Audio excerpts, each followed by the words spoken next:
seperti apa, Bang?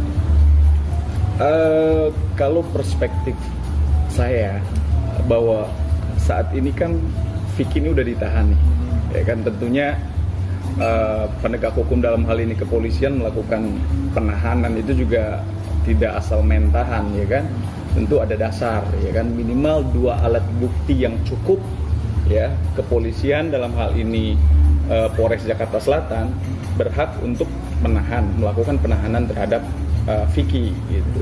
Saya yakin penegak hukum dalam hal ini punya 2 alat bukti yang cukup gitu.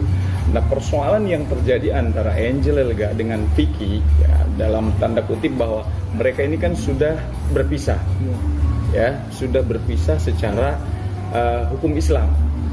Namun kejadian ketika itu kan belum bercerai secara hukum positif kan.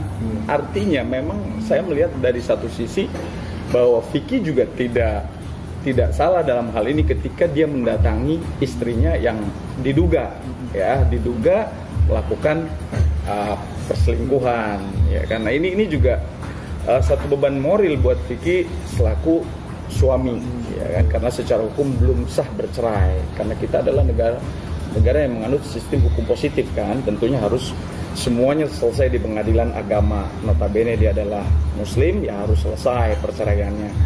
Jadi ketika Vicky mengambil langkah dengan mendatangi rumah Angel Elga dan kebetulan di dalamnya ada dalam tanda kutip ya ada cowok lain, nah itu juga haknya Vicky gitu ya, haknya Vicky. Akibatnya si Angel Elga tidak terima, ya kan, ya, merasa dirinya dicemarkan, ya, artinya merasa dirinya dihina gitu. Nah itu juga sah-sah saja Angel Elga mengambil langkah hukum, ya kan, dia sebagai warga negara Indonesia ada di negara hukum, dia mengambil langkah hukum melaporkan, itu jalan yang tepat gitu. Apakah nanti diuji di kepolisian Angel Elga ya atas laporannya, apakah kira-kira Vicky terbukti atau tidak? Nah itu adalah kewenangannya hakim, kewenangannya pengadilan. Namun Angel Elga sudah melaporkan ke kepolisian, tentunya polisi pun dengan 2 alat bukti yang cukup tadi, maka Vicky ditetapkan sebagai tersangka dan kemudian dilakukan penangkapan dan penahanan. Apakah Vicky bersalah? Belum tentu loh, ya, belum tentu, karena kita di negara Indonesia ini menganut asas hukum yang disebut praduga tak bersalah, ya, asas praduga tak bersalah, ya, presumption of innocence. Jadi sah-sah saja. Kita sebagai mungkin masyarakat menilai ya Vicky salah, belum tentu loh. Karena apa? Jelas di dalam undang-undang kehakiman setiap orang ya yang disangkakan menjadi status tersangka, terdakwa, selama dia belum mendapatkan ya putusan pengadilan yang punya kekuatan hukum tetap, maka wajib dikatakan dia tidak bersalah. Ingat, wajib dikatakan dia tidak bersalah. Dia sekarang sebagai warga negara yang baik, memenuhi undangan kepolisian, dilakukan pemeriksaan, ditetapkan tersangka, kemudian dia ditahan, itu juga belum tentu dia bersalah. Oke? Kalau belum punya kekuatan hukum yang tetap yang divonis oleh hakim, maka kita tidak boleh mengatakan bahwa Vicky bersalah. Cuman saya mengatakan bahwa kepolisian dalam hal ini menindaklanjuti laporan Angel Elga dengan 2 alat bukti yang cukup, punya kewenangan untuk menetapkan tersangka, kemudian melakukan penangkapan dan penahanan gitu. Bang, ini kan ke depannya Vicky melalui kuasa hukumnya akan mengajukan penangguhan penahanan nih. Oke.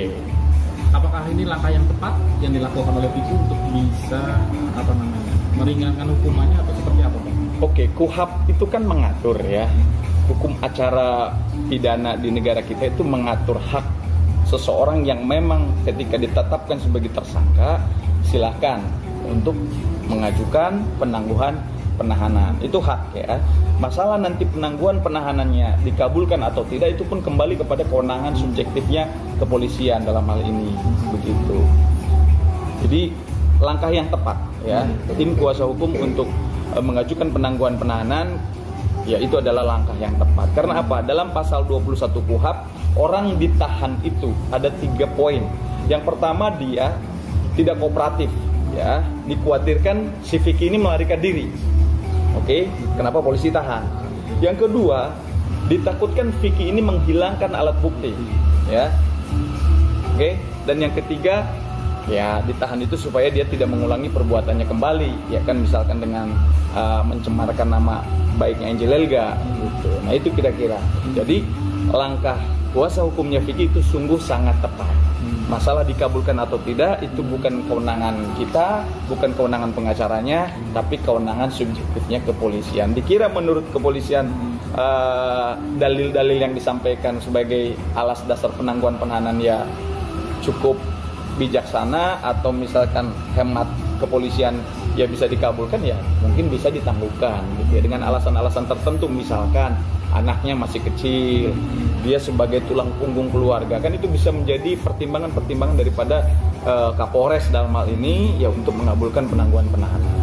Termasuk meminta untuk tahanan kota ya, agar kegiatannya, aktivitasnya syuting bisa tetap berjalan ya Bang. Nah itu yang saya sampaikan tadi, bahwa ada poin-poin tertentu sebagai salah satu dasar kenapa Vicky dalam hal ini kuasa hukumnya mengajukan penangguhan penahanan. Salah satu diantaranya adalah karena Vicky tulang punggung, dia harus bekerja, dia harus syuting kan. Gitu. Bang, ini kasus juga menarik. Vicky nggerebek karena diduga ada perselingkuhan antara Angel Elga dengan Vicky Alman. Tapi kenyataannya ingin mengungkap sebuah fakta, ternyata Vicky yang dipenjarakan akhirnya masuk penjara. Ini sebuah hal yang aneh dan wajar nggak sih ini terjadi dalam fenomena masyarakat kita? Sebetulnya gini, harusnya ya persoalan ini hemat saya, karena kita juga selain menganut teori hukum pemidanaan ya, ada teori yang disebut Greenstraff-Zonderschuld ya. Seorang itu nggak boleh dipidana kalau dia tidak melakukan kesalahan. Ya. Itu teori hukum pidana jelas. Greenstraff-Zonderschuld ya. Setiap orang yang bersalah maka dia harus dihukum, atau tiada hukuman tanpa kesalahan. Nah ini kan mesti diuji dulu kesalahannya Vicky itu di mana, ya kan? Oke. Vicky kan membela haknya dia sebagai seorang suami, ya kan? Dia memperingatkan kepada istrinya, tolong jaga diri baik-baik. Dan Islam mengatur, ya, perempuan atau istri kita itu seyogianya harusnya di rumah dan menjaga auratnya. Ya, ketika dia mau bepergian, dia harus minta izin dari suami. Nah ini Islam loh, Islam itu detail ya. Ketika dia pergi pakai minyak wangi bukan untuk suaminya aja, Islam tidak membolehkan. Ya, kita wangi, cantik, istri itu hanya untuk suami. Ya, ingat itu, cantik, wangi hanya untuk suami. Boleh dia keluar rumah asal seizin suami. Jadi Islam sampai sungguh luar biasa mengangkat derajat istri. Nah dalam hal ini Vicky sebagai imam ya, Ar-rijalu qawwamuna 'alan nisa, laki-laki itu, suami itu adalah pemimpin bagi istrinya atau bagi wanita. Kalau Vicky tidak tegas ya memperingatkan kepada istrinya yang diduga ada laki-laki yang bukan muhrim berduaan, itu kan menjadi tanggung jawab Vicky dunia akhirat. Maka Vicky sebagai suami, menurut perspektif saya, karena saya orang Islam, saya menganggap bahwa itu sah-sah saja, dan itu kewajiban Vicky untuk memperingatkan, tapi dengan cara yang lembut, ya, tidak boleh kasar, ya kan? Itu sah-sah saja. Nah kemudian akhirnya Vicky dilaporkan karena mungkin Vicky mungkin ya wajar lah sebagai laki-laki dia melihat istrinya berduaan dengan laki-laki lain yang bukan muhrim, wajar dia marah, tapi marah dalam batasan tertentu. Ya. Nah, silakan aja. Kalau memang Angel Elga kan dia juga punya hak untuk tidak dimarahin atau dicemarkan namanya, ya kan? Atau dijelek-jelekan, dia juga punya hak untuk melaporkan. Nah, masalah dikabulkan atau tidak itu kan kewenangan kepada kepolisian dalam hal ini sebagai penegak hukum, ya kan? Jadi semua kita tinggal tunggu aturan mainnya. Saya melihat bahwa dalam perspektif kacamata Islam dia sah-sah saja, ya, memperingatkan istrinya untuk tidak berjalan dengan laki-laki lain yang bukan muhrimnya, apalagi ada di dalam kamar. Ada apa? Nah, itu kan mesti harus tanda tanya, ya kan? Karena tanggung jawab dia sama Tuhan kan sebagai suami. Artinya dia tidak bisa membimbing istri. Nah, gitu.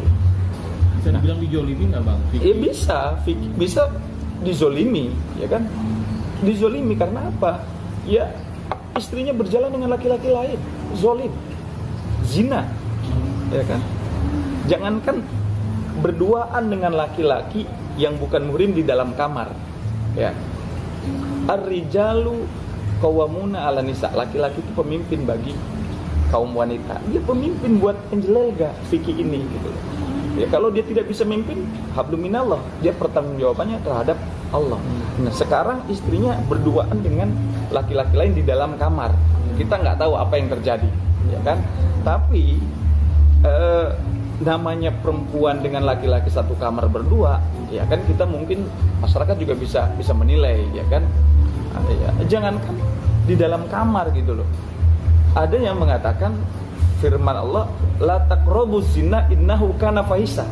Janganlah kalian sekali-kali mendekati kepada zina. Ini bukan mendekati lagi, tapi ada di dalam kamar berduaan. Nah, itu jelas fikih marah, wajar, manusiawi, ya kan?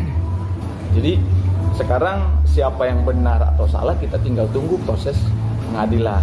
Konon kan fikih juga melaporkan Angel Elga kan? Mungkin sekarang dalam proses penyelidikan atau penyidikan apakah memang terbukti atau tidak Angel Elga melakukan perselingkuhan atau perzinahan. Nah, itu semua kembali kepada penegak hukum. Saya yakin penegak hukum bisa melihat, ya kan, bisa mencermati, bisa menyimpulkan, ya kan, dan bisa melakukan proses penegakan hukum ini dengan baik. Saya yakin itu polisi bisa fair play. Kita tunggu, kasih kesempatan polisi sebagai penegak hukum untuk melakukan proses apakah Angel Elga terbukti atau tidak melakukan perselingkuhan. Ya, tinggal kita tunggu aja gitu. Bang, tapi kan pihak Angel sempat menghentikan perkara, Bang. Terus kenapa berlanjut lagi, Bang? Gini, perdamaian di dalam teori hukum pidana, perdamaian itu tidak serta-merta menghapuskan pidana. Oke? Tidak serta-merta menghapuskan pidana gitu. Jadi semua kembali kepada kepolisian dalam hal ini. Tapi ya pencemaran nama baik, ya ini kita analisa hukum saya. Pencemaran nama baik atau penghinaan itu adalah deliknya delik aduan. Seharusnya ketika sudah dicabut, sudah damai, maka polisi tidak ada kewajiban lagi untuk melanjutkan proses itu.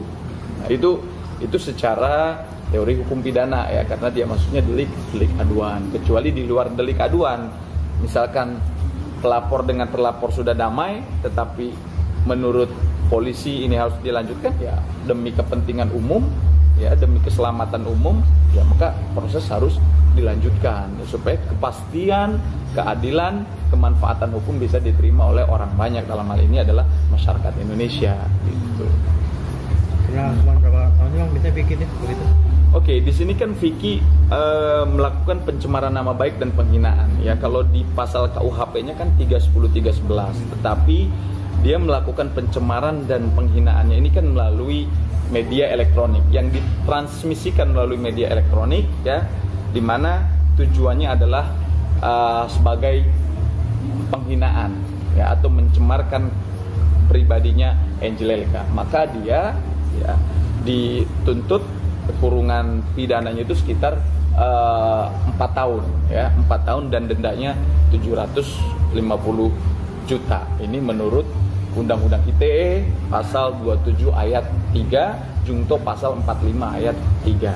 Setiap orang yang dengan sengaja mentransmisikan ya dokumen atau sesuatu yang tujuannya untuk mencemarkan nama baik ya atau melakukan penghinaan, maka dia didenda dengan dendanya sekitar 750 juta dan pidananya yaitu 4 tahun.